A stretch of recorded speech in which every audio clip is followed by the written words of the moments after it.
Magandang araw po. Ang aking pananaliksik ay pinamagatang kalayaan bilang panloob na rebolusyon, konsensya, disiplina, at pananagutan sa bayan.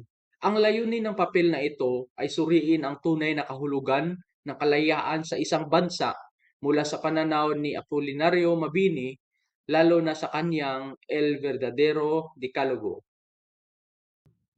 Naitanong ko, sa anong paraan nagiging matatag ang isang bansa sa kabila ng mga suliranin?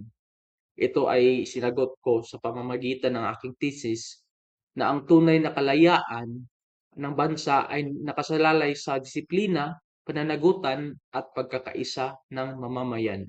Sa madaling sabi, nais patunayan ng papel na ang kalayaan ay hindi lamang simpleng nagpagkakaroon ng sariling pamahalaan o pagiging malaya mula sa pananakop ng dayuhan, kundi higit pa rito ay isang panloob na rebolusyon o moral na pagbabagong nagsisimula sa bawat mamamayan. Sa unang sumusuportang punto, ipinapakita ng papel na ang moral na konsensya ay pangunahing gabay ng tao mula sa tama o mali, na ang tunay na disiplina ay hindi lamang nagmumula sa takot sa batas o sa parusa, kundi paniniwala na ang isang kilos ay mabuti at makatarungan. Sa ikalawang punto naman, na ang pagmamahal sa bayan ay higit sa pansariling interes, na hindi ito nangangahulugan ng paglimot sa sarili, kundi pagkilala sa kabutihan ng individual, na ang individual ay nagkaugnay sa kabutihan ng bansa. At ang pangatlong sumusuportang punto, na ang kapangyarihan ng pamahalaan ay nagmumula sa mamamayan.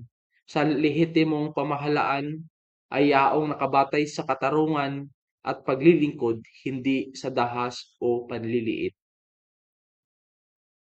Gayunpaman, maaring kilalanin ang mga pagtutol sa papel. Una, maaring sabihin subjective ang konsensya dahil magkakaiba ang paniniwala ng bawat tao. Ngunit ipinapakita sa sagot na ang konsensya ay kailangang hubugin ng etikal na prinsipyo, kaalaman at paggalang sa kapwa upang hindi magiging panganib o pansarili lamang. Ikalawa, nagsisimula sa sariling karapatan at responsibilidad, na maaring tutulan ng labis na pag-una sa bayan ay nagbabanta rin sa karapatan ng individual. Ikatlo, maaring magkamali ang nakararami o kailangan itong suportahan ng integridad, kaalaman at respeto sa karapatan ng bawat isa. Totoo ito lalo na kung kulang sa tamang impormasyon at etikal na gabay ang lipunan.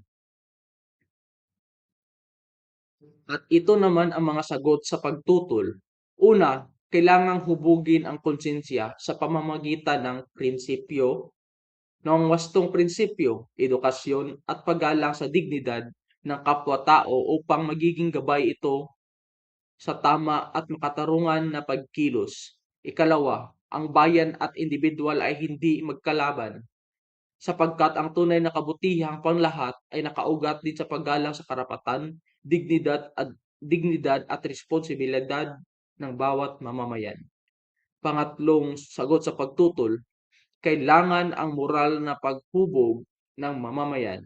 Dahil ang tunay na kalayaan at demokrasya ay hindi lamang bunga ng proseso kundi disiplina, integridad at historical consciousness ng bawat isa. Mga insight o pananaw. Ang konsensya ay hindi sapat kung hindi hinuhubog ang wastong prinsipyo, kaalaman at paggalang sa kapwa. Ikalawa, ang tunay na kabutihan ng panlahat ay hindi maaring ihiwalay sa dignidad at karapatan ng bawat tao. Pangatlo, ang tunay na demokrasya ay hindi lamang prosesong pagboto, kundi resulta ng moral na disiplina at historical consciousness ng mamamayan. Kaya't sa kabuuan, ang tunay na kalayaan ng bansa ay hindi tungkol sa pagkaroon ng sariling pamahalaan o kalayaan mula sa ibang bansa. Ito ay nakasalalay sa disiplina, pananagutan at pagkakaisa ng mga mamamayan. Nakaugat sa malinis na konsensya at pag-ibig ng bayan sa bayan, na may paggalang sa Diyos at sa dangal ng tao.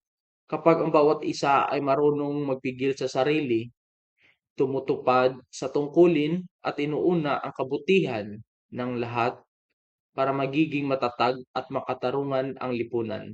Kaya ang tunay na kalayaan ay nagsimula sa pagbabago ng sarili. Maraming salamat.